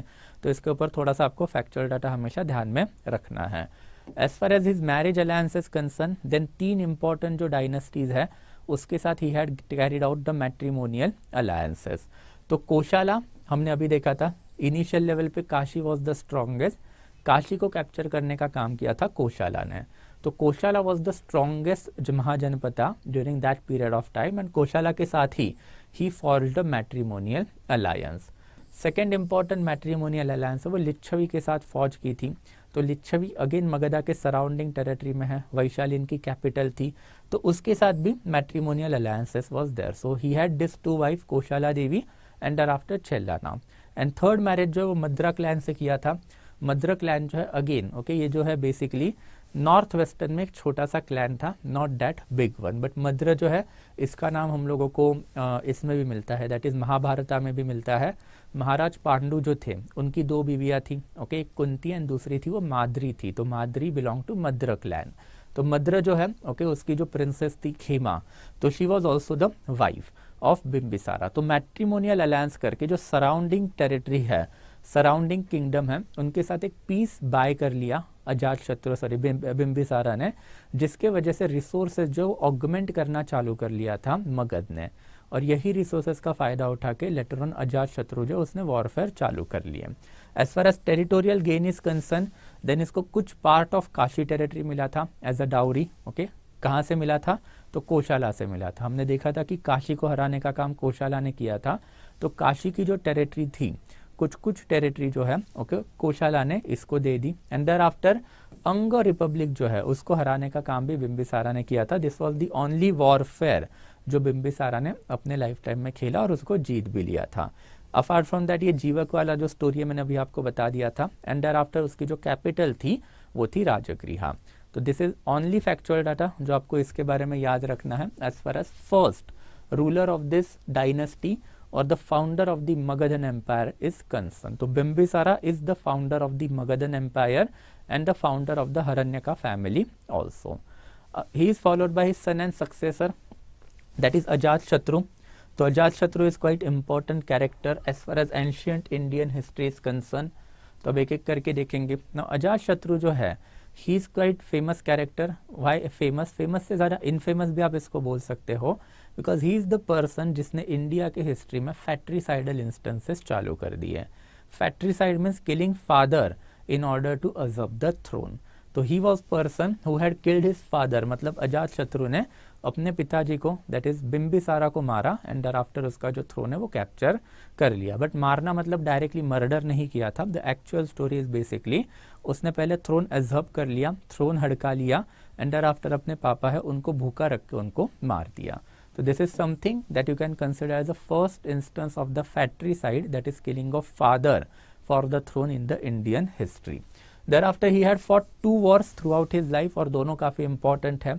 अभी हमने देखा था कि व्राजी का जो important you can say that जो clan है that is Licchavis of the Vaishali, उसके साथ इनके मैट्रिमोनियल अलायंस थे एंड thereafter कोशाला के साथ भी इनके मैट्रिमोनियल अलायंसेस थे। तो इन दोनों किंगडम को हराने का काम जो वो अजात शत्रु ने किया है एंड दैट्स वाई फिर ये जो अजात शत्रु नाम है वो है, दैट इज खुद की जाति का शत्रु।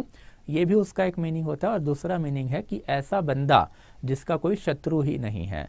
बट अल्टीमेटली अजात शत्रु के जो दोनों मतलब है ये दोनों वही सजेस्ट करते हैं दैट अल्टीमेटली उसने उसके जो एम्पायर है मगध एम्पायर, उसको थ्रेट आने वाले जो सबसे बिगेस्ट डायनेस्टीज जो है वो बिगेस्ट डायनेस्टीज को उसने हरा दिया। तो कोशाला को भी हरा दिया एंड देयर आफ्टर फिर ही हैड आल्सो डिफीटेड व्राजी। अब ये जीतने के कुछ कुछ रीजन भी हम लोगों को पता है। तो सबसे पहले एंड सबसे इंपॉर्टेंट है उसकी मिलिट्री टेक्नोलॉजी। तो मिलिट्री टेक्नोलॉजी में 2 चीजें इंपॉर्टेंट है, एक तो रथमुसला एंड दूसरा महाशील कंटका। तो ये जो रथमुसला है दिस इज बेसिकली भल्लाल देवा वाला चैरियट। बाहुबली तो आपने देखा ही होगा। तो भल्लाल देवा का जो रथ है okay that is basically inspired from रथमुसला।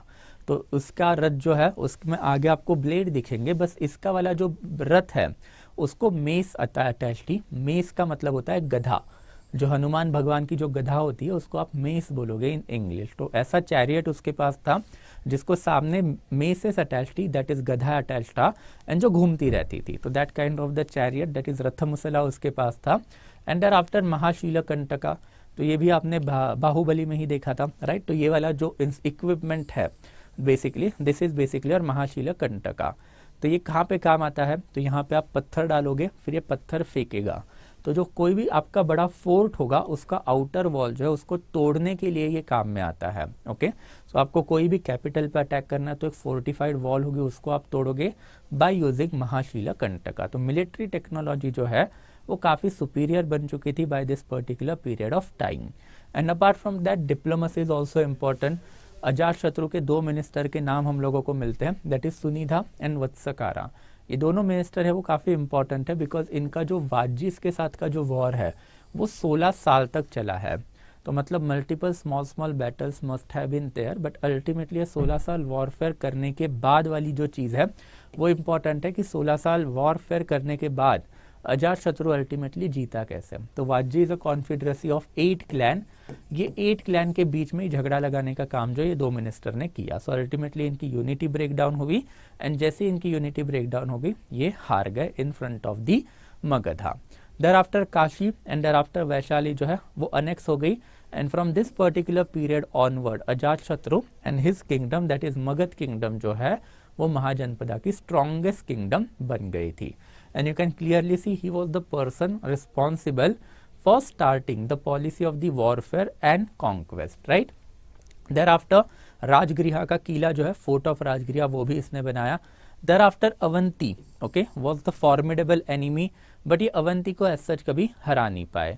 And there after फिर बुद्धा जो है he died during the rain of the Ajatashatru, and Buddha was quite good friend of Ajatashatru. बहुत सारे टेक्स्ट से हम लोगों को ये इन्फॉर्मेशन मिली है। तो once Gautam Buddha died then Gautam Buddha का लिए जो फर्स्ट बुद्धिस्ट काउंसिल जो हमने लास्ट लेक्चर में देखा था सैटरडे में, तो वो कंडक्ट करने का जो काम है वो अजातशत्रु ने किया। तो Ajatashatru is the first person who embarked upon the territorial conquest. तो टेरिटोरियल कॉन्क्वेस्ट जो है वो अजातशत्रु ने फिर अभी अल्टीमेटली चालू कर दी। There after we are having Udayin. तो उदाइन का उदाइन जो है तो उदाइन ने एक ही चीज उदाइन के बारे में हम लोगों को पता है, apart from that we do not know much about this person. तो he was the person responsible for shifting of capital from Rajagriha to Pataliputra. तो he made this particular city Pataliputra, and thereafter he shifted his capital to the Pataliputra. तो shifting of the capital के instances भी हम लोगों को यहाँ से मिलते हैं।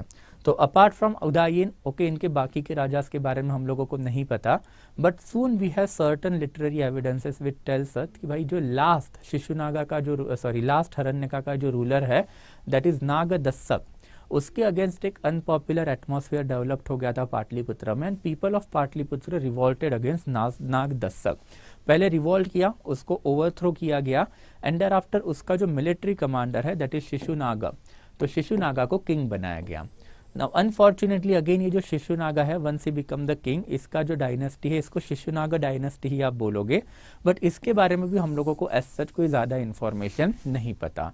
हम लोगों को सिर्फ इतना ही पता है कि शिशुनागा जो है उसने अल्टीमेटली जो अवंती एंड देयर आफ्टर फिर अवंती के साथ साथ ये जो मगध वाली जो राइवलरी है वो अल्टीमेटली एंड करवाने का काम किया था। एंड देयर आफ्टर शिशुनागा जो है okay he was followed by Kalashoka, and Kalashoka जो है he had convene this second Buddhist council, and second Buddhist council में हम लोगों ने देखा था स्थविरावदीन एंड महासंगिका का जो डिवीजन हुआ था, it happened under the patronization of the Shishunaga themselves. तो 2 ही किंग है, एंड दोनों किंग का एक ओवरऑल कंट्रीब्यूशन वही है कि एक सेकंड बुद्धिस्ट काउंसिल इन्होंने क्रिएट की थी, एंड देयर आफ्टर फिर इन्होंने अवंती को भी हराने का काम जो है वो किया था। Apart from that not much information is available, and same is with the Nandas also. तो ये जो शिशुनागा फैमिली है it was followed by Nanda family. Nanda family के total 8 king were there, but 2 important है, आपको दोनों के बारे में ही पता होना चाहिए। With in small span of 20 years total 8 king जो है इस क्लैन के हो चुके थे, बट इसका जो फाउंडर है वो काफी इंपॉर्टेंट है, उसके बारे में हमें कुछ इंफॉर्मेशन पता है। तो he was the person responsible for overthrowing of the Shishunaga dynasty and establishing himself on the throne of the Magad। इसके पास के बारे में हम लोगों को कोई जानकारी नहीं है कि इसने ये सारी चीजें कैसे की, but we do know for sure कि somewhere around 344 BC he became the king of the Pataliputra. thereafter फिर he is called as a Sarvakshatrantaka, मतलब सर्व क्षत्रियों का अंत करने वाला। तो सर्वक्षत्रांतका जो है this is a title that clearly suggest कि it was a Brahmanical dynasty. तो ब्राह्मणिकल डायनेस्टी मतलब वैदिक रिलीजन को फॉलो करने वाली जो डायनेस्टी है वो ये थी। He is also said to have called himself as a उग्र सेना। उग्र सेना means possessor of the large army, मतलब इसके पास एक लार्ज स्टैंडिंग आर्मी भी होगी ऐसा भी माना जाता है। एंड आफ्टर उसने खुद के लिए एक टाइटल भी लिया था दैट इज एकरथ, मतलब सोल मोनार्क। तो इट ऑल्सो क्लियरली सजेस्ट कि आर्यवर्त जो है उसमें ये वाला जो किंगडम है वो काफी स्ट्रॉन्ग किंगडम था, एंड अल्टीमेटली ये वाला जो किंगडम है उसके आगे सब लोग जो है वो झुकते थे। तो सोल मोनार्क और Ekarat this was also the title of the Mahapadma Nanda. And Mahapadma Nanda के बाद ओके द लास्ट जो रूलर है that is Dhanananda. Again Dhanananda के बारे में हम लोगों को एज सच इन्फॉर्मेशन नहीं पता। इसकी एक ही लॉन्ग लास्टिंग लेगेसी है कि उसके टाइम पे Alexander the great attacked India, and Alexander the great ने जब अटैक किया तब Dhanananda was the ruler of Magadh. However जब अलेक्जेंडर अगर इसके ऊपर अटैक कर देता देन कंटेम्प्रेरी सोर्सेज से तो हमको यही इन्फॉर्मेशन मिलती है कि ये हार जाता। Unfortunately for Alexander he reach up to river Beas, and Beas river पे पहुंचने के बाद उसकी जो आर्मी है उसने रिवॉल्ट कर दिया कि भाई अब बस अब वापस जाना है। और वापस क्यों जाना है? बिकॉज 12 साल से वो लोग वॉरफेयर के लिए घर से बाहर थे, and they were quite upset कि भाई और आगे कितना जाना है। तो उसके बारे में बात करेंगे इन आवर टुमारोज लेक्चर, जब हम देखेंगे Macedonian and Greek invasion on India. But ultimately Alexander the Great had to go back. But Alexander का इन्वेजन जो है उसने इंडिया में एक माहौल क्रिएट किया गया था, right. So it basically created an upheavalness across the north India, और यही अपहीवलनेस का फायदा उठा के ultimately Chandragupta Maurya was installed to the throne by Acharya Chanakya. तो वो कैसे हुआ वो भी देखेंगे, but for the next lecture. But till here it is quite clear, जो मैंने अभी आपको थोड़े टाइम पहले मैप पे भी समझाया था कि एंटायर मगध अवंती, ओके, तो ये वाला जो पूरा का पूरा जो एरिया है रफली सतलज रिवर से लेके गंगा रिवर तक सारा का सारा जो एरिया है डिफरेंट डिफरेंट किंग्स ने मगध के अंडर लाने का काम किया था। मगध की जो सुप्रीमसी जो है वो इंडिया के ऊपर अब धीरे धीरे एस्टेब्लिश होना चालू हो गई। एंड लेटर ऑन जब मौर्यन डायनेस्टी मगध में आई तो मौर्यन डायनेस्टी ने ये जो सुप्रीमसी जो है वो सिर्फ आर्यवर्त में ही नहीं तो आर्यवर्त के बाहर दैट इज साउथ इंडिया में भी जो मगध की सुप्रीमसी है उसको फैलाने का काम किया। And Pataliputra became the formidable centre of power in ancient India. Unfortunately by the time of the Harshavardhana, मतलब 6th century AD तक Pataliputra was no longer the power shifted to the Kannauj, and thereafter by 8th or 9th century AD onward we can see Kannauj से power of the centre जो है वो दिल्ली तक shift होता चला गया। तो अब ये इवोल्यूशन है थ्रू आउट एंशिएंट, इसी की बात करनी है हम लोगों को, but I hope this is all quite clear. तो अभी ये सारी चीजें देखने के बाद ये भी तो देखना पड़ेगा ना कि भाई मगध ही ऐसा इसमें इतना क्या था कि Magadh became so successful among all Mahajanapada. तो अब एक एक करके देखेंगे। सबसे पहले तो ज्योग्राफिकल लोकेशन जो है वो काफी इंपॉर्टेंट है। तो ज्योग्राफिकल लोकेशन मतलब अमंग ऑल महाजनपदास मगधा जो है वो ईस्टर्न मोस्ट फ्रंटियर के यहाँ पे सिचुएटेड था। मगध के ईस्ट में उनके लिए कोई फॉर्मिडेबल एनिमी नहीं था, तो वहां पे उनको नेचुरल बाउंड्री मिल गई। अंग था, बट अंग को तो इन लोगों ने पहले ही हरा दिया था। तो ये जो ज्योग्राफिकल लोकेशन है कि अगर आपको मगध पे अटैक करना है तो आपको कहाँ तक जाना पड़ेगा? पाटलिपुत्र तक जाना पड़ेगा। And it is quite far flung area as compare to Aryavarta is concern. तो आपके पास इतने सारे रिसोर्सेज भी तो होने चाहिए कि आप रिसोर्सेज लेके जाओ और पाटलिपुत्र को हराओ। तो geographical location is something that was quite significant over here. There after फिर economical factors are also there. तो ये जो पाटलिपुत्र है it was situated on river Ganga, तो इनके पास पूरा का पूरा जो उत्तर पथ है that is trade that is flowing through Ganga river, ये इनके हाथ में थी। And for that purpose they had made elaborate arrangement. पहले तो सिर्फ गंगा और पाटलिपुत्र के अराउंड का ही ट्रेड इन्होंने लेके रखा था, बट स्लोली उन्होंने पहले क्या कैप्चर किया? तो उन्होंने कोशाला डायनेस्टी कैप्चर की। तो जब तक उन्होंने कोशाला डायनेस्टी कैप्चर की तो कोशाला की कैपिटल इज बेसिकली श्रावस्ती। तो रफली इलाहाबाद से लेके गंगा तक दैट इज पाटलिपुत्र तक का सारा ट्रेड इनके हाथ में आ गया। तो economical factor is quite important because this trade means resources, और जब आपके पास रिसोर्सेस आएगा, पैसा आएगा, तभी तो जाके आप वॉरफेयर इफेक्टिवली खेल पाओगे, तभी तो आपकी आर्मी आपके लिए जान देने के लिए रेडी हो जाएगी। फिर लोकेशन ऑफ द कैपिटल, अभी हमने देखा था राजगृह का importance, and there after importance of Pataliputra. तो दोनों जो है नेचुरल फ्रंटियर इनको अवेलेबल थी, और अगर नेचुरल फ्रंटियर अवेलेबल है कैपिटल को डिफीट करना was a quite formidable task. Thereafter इनका मिलिट्री ऑर्गेनाइजेशन, अभी हमने देखा था मिलिट्री ऑर्गेनाइजेशन में they had superior military technology. तो यहाँ पे आप प्रथमुसला, महाशीलकंटका उसकी बात कर सकते हैं। Thereafter liberal religious outlook, this is also quite important, right. तो अभी आपसे फॉर एग्जाम्पल ओके इंडिया में भी आजकल ये चलता है, तो लिबरल रिलीजियस आउटलुक मतलब अगर आपको अखंड भारत करना है then are you ready to live along with the Muslim population, because ultimately अगर अखंड भारत हमारे अंडर आ गया तो मुस्लिम्स के साथ रहना पड़ेगा, राइट। तो ये लिबरल रिलीजियस आउटलुक आपको लाना पड़ेगा कहीं ना कहीं से, तो उसके लिए तभी जाके अखंड भारत पॉसिबल होगा। तो मगध के लिए भी वही फॉर्मेडेबल क्वेश्चंस था अल्टीमेटली कि भाई मगध जो है वो ब्राह्मणिकल एरिया है, ओके। ब्राह्मणिकल के साथ साथ इनके पास बुद्धिज्म जैनिज्म रिलीजन तो इंटरनली फ्लरिश हो ही रहे हैं, बट अगर आप आउटसाइड वाला एरिया अगर आपके अंडर लेके आने की सोच रहे हो तो वहाँ पे भी तो लोकल लेवल पे अलग अलग रिलीजन, अलग अलग क्रीड जो है वो वहाँ पे पल बढ़ रही है। तो are you ready to accept them?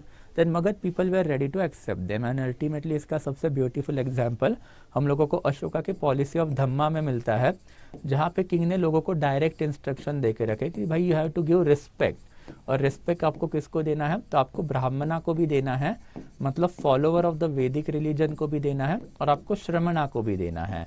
तो श्रमणा मतलब नॉन वैदिक रिलीजन, ये हम लोगों ने देखा था। And people readily must have accepted it, otherwise इतना बड़ा टेरिटरी बनाना वाज नेक्स्ट टू इम्पॉसिबल, जब तक लोग जो है वो पीसफुली को एग्जिस्ट नहीं करेंगे। तो लिबरल रिलीजियस आउटलुक जो है that also must have been there. And ultimately the role of the ambitious Magadhan king, okay, वो सबसे ज्यादा इंपॉर्टेंट बनता है। और हमने देखा है स्टार्टिंग फ्रॉम अजात शत्रु इटसेल्फ, हर एक किंग ने कोई ना कोई तो एरिया मगध के अंडर लाने का काम किया है। तो मैप पे मैंने अभी आपको थोड़े टाइम पहले एक्सप्लेन भी किया था। सो अल्टीमेटली ये सारी की सारी जो चीजें हैं, those were the factors that were responsible for the reason of the success of Magadh. तो this is the chapter that tells us, basically 11 chapter है, तो इसमें यही इंफॉर्मेशन है, that is political development in the Mahajanapada.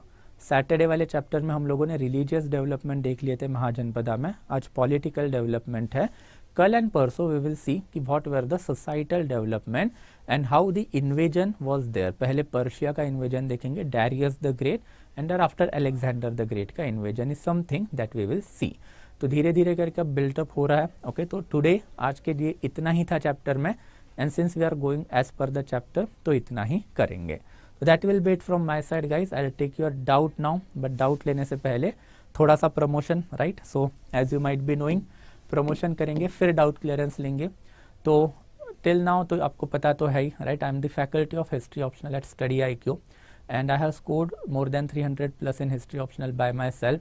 ठीक है, आज मैं एक्चुअली आंसर शीट, मार्कशीट जो मुझे लेके आनी थी, बट टाइम नहीं मिला ऐड करने के लिए, तो कल वाले लेक्चर में ऐड कर लूँगा, बिकॉज 5-6 बच्चों ने मुझे पर्सनल मैसेज भेज दिए थे, सर वो मार्कशीट कहीं दिख नहीं रही है। तो आई ब्रिंग इट टुमारो, आज ही लानी थी, बट तो थोड़ा सा जल्दी में मैं भूल गया, okay. But still, okay, I have scored more than 300 plus in the history optional, and I have started this history optional batch at study IQ। इसका जो फर्स्ट बैच है that I started with the ancient India on 30th of September, उसके लिए अच्छा response भी था। And this will be the second batch that I am starting right now. It will start with the medieval India, और उसके ऊपर मैंने बहुत सारी चीज़ें पहले भी बताई है, बट स्टिल, ओके, बैच के जो कुछ हॉलमार्क्स है वही मुझे आपको बताने हैं। तो hallmarks are basically PPT driven lecture. तो PPT ड्रीवन लेक्चर जब होता है तो कम टाइम में ज़्यादा चीज़ें आपकी कवर होती है, और इम्पोर्टेंट जो डाटा है वो आपको दिखता है, ओके। ये मेरे लिए हमेशा हेल्पफुल रहा था, because I always believe in visual memory. तो आप पढ़ोगे तो उससे ज़्यादा आप देखोगे तो आपको ज़्यादा थोड़ा सा याद रहने में फ़ायदा होता है। तो बेसिकली PPT बेस्ड जो लेक्चर होते हैं उसमें आपको विजुअल मेमोरी डेवलप होगी, चीज़ें याद रहना थोड़ा सा, एंड इंटरेस्ट हिस्ट्री में आना डेवलप होना चालू होगा। Apart from that I will be providing with you with the 3 kind of the material. तो PPT का एक्सेस भी आपको मिलेगा in the optional, and apart from that I will also भी providing you with the crux material. तो जितने भी important sources है आपके, वो सारे के सारे जो सोर्सेस है उसका जो क्रक्स मटेरियल है, जो इम्पॉर्टेंट चीज़ है, वही मैं आपको प्रोवाइड करवा दूंगा। And apart from that I will also भी providing you with the running note. तो जब मेरा क्लास चालू रहता है तो एक बंदा रह के रनिंग नोट्स उसके बनाता है, वही नोट जो आपको मिल जाएंगे। तो ये 3 काइंड ऑफ द मटेरियल का आपको फ़ायदा कैसे होगा? तो आपको रेफरेंस बुक पढ़ने की ज़रूरत नहीं पड़ेगी, सारा मटेरियल जो मैं आपको क्रक्स मटेरियल में पहले ही प्रोवाइड कर रहा हूँ। And apart from that, okay, तो apart from that we can also see कि ये वाला जो है उसके बाद आप रिवीजन भी अच्छे से कर सकते हो। तो रिवीजन के लिए आपके पास PPT है, एंड PPT के अलावा आपके पास फिर जो रनिंग नोट है मेरे, वो भी आपको मिल जाएंगे। तो this is something that I am going to provide. रफली 25 to 30 लेक्चर्स रहेंगे ancient, medieval, modern and world के लिए। And apart from that frequent answer writing session एक मैंने जो कंडक्ट भी किया था last week, it is there, you can watch it also. तो आपका जो प्राइमरी स्किल है that is knowledge base, that is knowledge lacuna जो होता है वो आपको फिलअप करने के लिए जो हेल्प लगती है वो, and there after secondary skill that is answer writing, दोनों भी जो है we will be developing in this course and all this things you will be getting at an affordable rate of 12,499 if you use my code SN Live. And अगर आप history optional background से नहीं है then GS का course is also available, ठीक है. तो as far as GS का course is concerned then GS में भी prelims as well as mains जो है वो आपको ठीक से इफेक्टिवली तो अल्टीमेटली टैकल करनी ही पड़ती है. And I have told you numerous time before also कि फाउंडेशन इज एन इम्पेरेटिव, ये अत्यावश्यक चीज़ है, इसके बिना जो है यूपीएससी क्रैक करना will become a difficult task for you. I will not से कि नहीं होगा, it will be a very much difficult task. तो गुड फाउंडेशन कोर्सेज ज़रूरी इसीलिए होता है because it will basically give you the knowledge. अगर वो नॉलेज गैप कहीं ना कहीं पे तो रहेगा ना, वो कहीं ना कहीं तो दिखता ही दिखता है प्रीलिम्स में, मेंस में या फिर इंटरव्यू में. तो don't fall into that trap कि जहाँ पे आपका नॉलेज लैक्यूना आपको कहीं ना कहीं पे तो दिखेगा या फिर सब कुछ चीज़ें जो मैं घर पे बैठ के कर लूँगा, वो बहुत डिफिकल्ट चीज़ हो जाती है.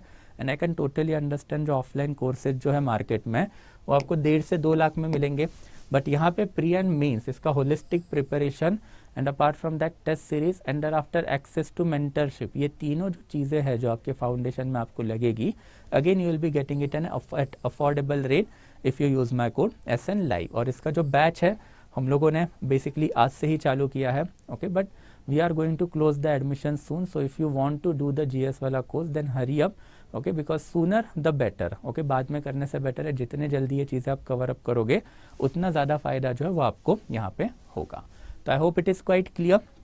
That will be it from my side guys. Again if you need access to this PPT और जो मेरा मटेरियल है then do subscribe to the channel, okay. Will be getting crux note जो मैंने आपको पहले भी बताया था, एंटायर NCERT का एक 74 पेजेस का जो क्रक्स है that I have basically made up and there after you will be getting access to PPT also. आपको दोनों मिल जाएगा यहाँ पे, that is CSE with Sainil Nagare. So if you want to avail the material then you can get it from there.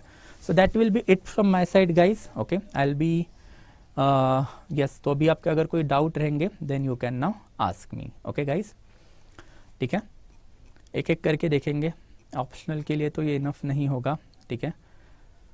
Dynasties पहली वाली and बाद वाली वो भी हो गया. अजात शत्रु, ओके. सोमिक व्हाट अबाउट अजात शत्रु, ठीक है.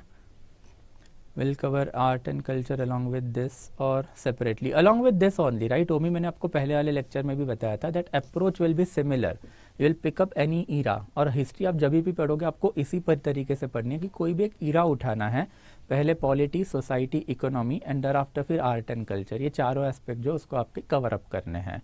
तो आप ईरा वाइज पढ़ोगे तो आपको थोड़ी अंडरस्टैंडिंग है वो बेटर पड़ेगी. अगर आप ईरा छोड़ के डायरेक्टली पढ़ने लग गए तो आप चीज़ें रटने लग जाते हो, आपको चीज़ें समझ में नहीं आएंगी एंड फिर यूपीएससी के क्वेश्चन हैंडल करना भी आपके लिए फिर उतना ही डिफिकल्ट जाएगा, ओके. यस.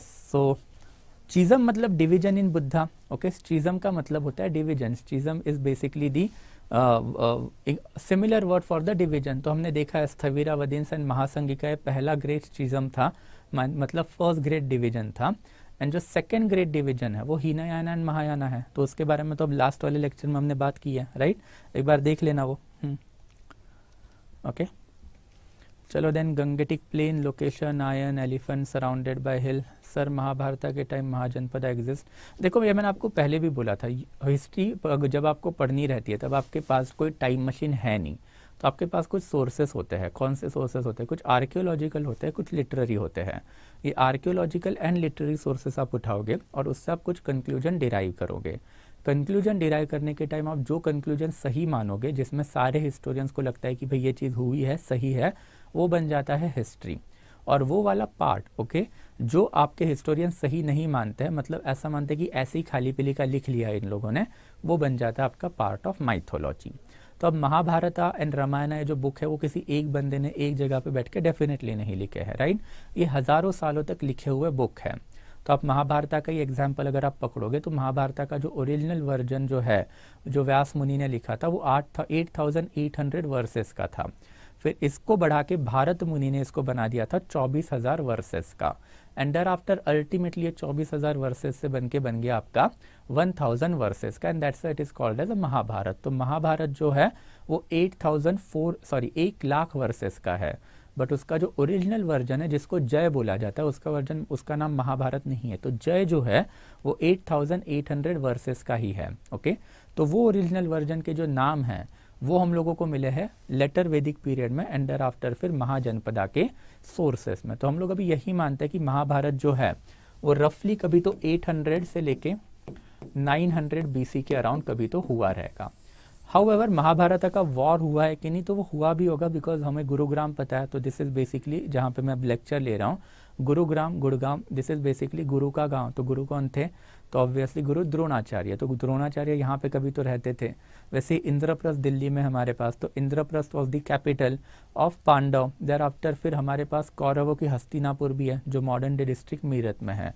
तो नाम को इंसाइड हो रहा है, तो हमने यही मान लिया कि भाई ये वॉर हुआ रहेगा। बट वॉर के साथ साथ इसमें जो रिलीजियस एस्पेक्ट जो डाले गए हैं वो गलत है, राइट। तो वॉर बीच में रोके, फिर कृष्णा ने भगवत गीता बताई, यार that is next to impossible, right. कोई भी हिस्टोरियन इसको मानेगा ही नहीं कि वॉर के बीच में आपने रथ रोक के रखा है और आप कोई तो प्रवचन दे रहे हो। उतना टाइम आपको वॉरफेयर के बीच में नहीं मिलता है, सामने वाला बंदा 2-4 तीर तो ऐसे ही मार देगा, राइट। फिर देयर आफ्टर फिर अवतारा वाली जो चीजें डाली है महाभारत वॉर में, तो ये सारी जो चीजें हैं ये लेटर एडिशन जो है किसी ने भारता में डाला होगा या फिर महाभारता में डाला होगा। तो ओरिजिनल वर्जन है, ओके। वो ओरिजिनल वर्जन में हम लोगों को यही पता चला कि ये सारे लोग जो है वो लेटर वैदिक पीरियड में कहीं ना कहीं पे तो एरिया में रहते थे और वॉर हुआ भी होगा कौरव एंड पांडवों के बीच में कुरुक्षेत्र में somewhere around this period. But it was a normal war, okay. There is nothing related to religion in it. तो रिलीजन वाला पार्ट हम माइथोलॉजी में कंसिडर करते हैं और जो फैक्ट हम लोगों ने सही माने हैं महाभारत के, उसको हम लोग बेसिकली हिस्टोरी का कंसिडरेशन या फिर हिस्ट्री का पार्ट जो है मानते हैं, ओके। हाँ, so I hope it is clear. हाँ, देखो it is never about the excessive unification, it's about the unification only, okay. अगर आपको एक सिविलाइजेशन थ्राइव करनी है देन यूनिटी में ही वो थ्राइव होगी। डिवीजन आप करोगे तो ऑब्वियसली थ्राइव नहीं होगा। तो even if you consider today's example, then Pakistan बनने का जो सबसे बुरा इम्पैक्ट अगर किसी को हुआ, irrespective of religion, I don't like to talk about religion, वो लॉस हुआ इंडिया को, बिकॉज हमारा जो सेंट्रल एशिया का जो एक्सेस है which is quite crucial for us, वो पूरा का पूरा पाकिस्तान के साथ चला गया। तो ब्रिटिशर्स ने जब ये लकीरें खींची, बाउंड्रीज जब उन्होंने डाली, तो उनके पीछे वही दिमाग में उनके पास था कि अगर इनको पूरा का पूरा टेरिटरी अगर हम लोगों ने दे दी इंडिया को, देन ये central Asia and there after फिर यूरोप को डोमिनेट करने लग जाएंगे। बिकॉज आपके पास मॉडर्न डे सेंट्रल एशिया जो है which is basically hotline of the entire natural resources, उसका पूरा का पूरा एक्सेस आपको ऐसे ही मिल जाता। That's to deny access of the central Asia, ये पाकिस्तान वाला जो टेरिटरी है वो पाकिस्तान को एक्चुअल में दिया गया है, राइट। तो ये वाली जो चीज़ें आपको समझनी पड़ेंगी कि सिविलाइजेशन को अगर थ्राइव करना है, आगे बढ़ना है, तो resources are the primary aspect जिसके ऊपर सिविलाइजेशन आगे जाएगी। आज चाइना जो है, ओके, वो बड़ी सिविलाइजेशन या फिर बड़ी कंट्री है because they are fighting for it, right. They are fighting for the south China sea, they are fighting for the control over the entire ancient उनके जो एरियाज थे। इन दैट कैपेसिटी वो कश्मीर पे भी क्लेम करते हैं, तिब्बत पे भी करते हैं, and there after north eastern पे भी करते हैं बिकॉज ये इंपॉर्टेंट ट्रेड रूट है उनके लिए, गॉट इट। तो वैसे ही अमेरिका अगर आप देखोगे तो अमेरिका के पास भी रिसोर्सेज के बहुत सारे मल्टीपल एवेन्यूज़ हैं। तो अमेरिका ने पहले पपेट जो अपने ये है सुल्तान जो है वो across central Asia, south east Asia install कर लिया, और जब उनको पता चला कि भाई अब ये हमारे लिए काम नहीं कर रहे हैं तो रेनबो रेवोल्यूशन उन्होंने करवा दिया। अफगानिस्तान की कंडीशन भी उन्होंने वही सेम करवा दी। तो it's all about resources, got it. तो इंडिया के पास से जब ये पाकिस्तान का टेरिटरी चला गया, then India lost its resources. Entire north western जो इंडिया है या फिर सेंट्रल एशिया का जो एक्सेस है वही इंडिया के हाथ से पूरा का पूरा चला गया। So this was one of the, you can say that, effort by the coloniser to stifle India after independence. So that's the unification is required. अगर आप डिवीजन करोगे तो आपके रिसोर्सेस मल्टीप्लाई होंगे एंड रिसोर्सेस के ऊपर का आपका जो एक्सेस है वो चला जाएगा, गॉट इट। तो यहाँ पे मगध भी तो वही कर रहा है अल्टीमेटली। जब मगध ने पूरे इंडिया को कैप्चर करने की कोशिशें चालू की, वो देखेंगे कि भी बाद में ऐसा क्यों किया उन्होंने। तो one of the primary aspect, okay, हम लोगों को अर्थशास्त्र से भी जो इन्फॉर्मेशन मिली, इट्स ऑल अबाउट रिसोर्सेज। अगर आपको एम्पायर चलाना है, सिविलाइजेशन चलानी है, आपको पैसा लगेगा, पैसा कहाँ से लाओगे, राइट। तो आपको बाजू वाली टेरिटरी है वो अपने अंडर लेके आनी है। And that's why Magadha went on to the massive amount of the expansion in the ancient period of time. तो that's why unification is the need of the civilization, ठीक है। यार इसके लिए मैं ये लेक्चर में थोड़ी ना बताऊंगा एमपीएससी के लिए, फिर आप दूसरे लोगों को पूछिए कि कैसे करना है कैसे नहीं करना है, right. This is for the UPSC. I hope it is quite clear. Dronacharya, ठीक है, यस एब्सोल्युटली, ओके। मैंने पहले भी बोल के रखा था, I will not be taking world history because world history मुझे टोटल बोगस लगता है फॉर द जीएस पार्ट, वो करने की कोई ज़रूरत ही नहीं है। एट द मोस्ट मेंस में एक 15 मार्क का उड़ता हुआ सवाल आया तो आ जाता है, बट उसके लिए आप 300 पेजेस 300 साल का पूरा वर्ल्ड हिस्ट्री तो पढ़ोगे नहीं, और ना ही मैं आपको पढ़ाऊंगा बिकॉज उसकी कोई ज़रूरत ही नहीं होती है। तो मॉडर्न इंडिया तक इम्पॉर्टेंट है, तो पहले ये कवर करेंगे, फिर सतीश चंद्रा कवर अप करेंगे, and there after Bipin Chandra cover करेंगे। Okay, so I hope it is quite clear. As I told you before also, daily basis पे एक लेक्चर जो वो कंटिन्यू चलता रहेगा मेरा, हफ्ते में 5 दिन तो आई एम टारगेटिंग कि एटलीस्ट 5 लेक्चर तो weekly we can cover it up, ठीक है। I hope it is clear. So अगर कोई और डाउट रहेगा guys then let me know, otherwise that will be it from my side. Okay, हाँ, okay, so anything else guys, और कुछ for me, any other doubt if you are having then let me know, ठीक है। Yes, so I hope it is quite clear, कोई और doubt नहीं है, but I still be giving you your 1 minute. थोड़ा सा टाइम लैग चलता है यहाँ पे, ठीक है। जब मैं लाइव लेक्चर लेता हूँ तो मुझे 1-1 मिनट का टाइम लैग यहाँ पे दिखाई दे रहा है कि मतलब मैं जो बोल रहा हूँ वो आप तक आने में 1 मिनट लग रहा है। So I am taking 1 more minute. अगर कोई भी डाउट अगर आपको रहेगा then let me know, otherwise I will be stopping the lecture then. Okay, yes.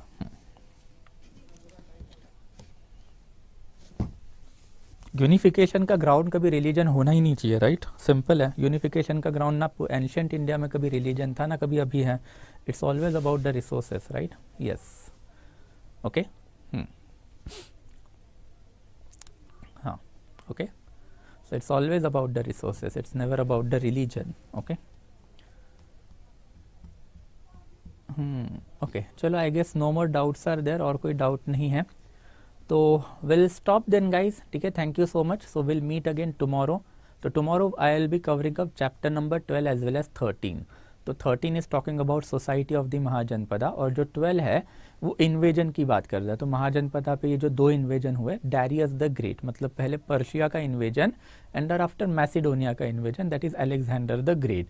तो कंबाइन करेंगे कल वाले लेक्चर में 2 chapter, that is chapter number 12 and chapter number 13, and combinedly फिर उसको पढ़ेंगे, ठीक है। चलो, गुड, ठीक है।